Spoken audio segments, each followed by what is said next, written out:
kapamilya, ako po si Jai Ho at ito po ang Hotspot. Elise Hoson at Jerome Ponce nagkaharap na. I'm okay now. Why do you want to talk to me? Kasi ganun kita ka gusto. Kaya at least let me, as this is just me. Gusto mo pa ba? Walang sagot sa tanong. Ano gusto mong gawin ko? Kalimutan na ng lahat.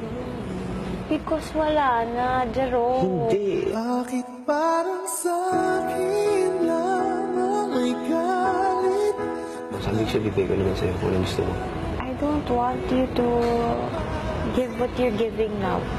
Kasi hindi ko na kayang tanggapin kung ano man yung ginagawa mo now. Grabe ha, bakit ganoon? Parang naramdam ko pa rin yung kirot kay Elise. Pero natutuwa ako na naging honest itong si Jerome kay Elise. At least, tayo magkatunog Elise, at least, kahit paano, nabawasan yung sakit o hindi nila pagkakaintindihan. Kaya naman, mga kapamilya, tutok lang kayo sa Pinoy Big Brother Lucky Season 7. Tony Gonzaga. Para masubaybayan ang mga latest chika sa bahay ni Kuya. Yun na!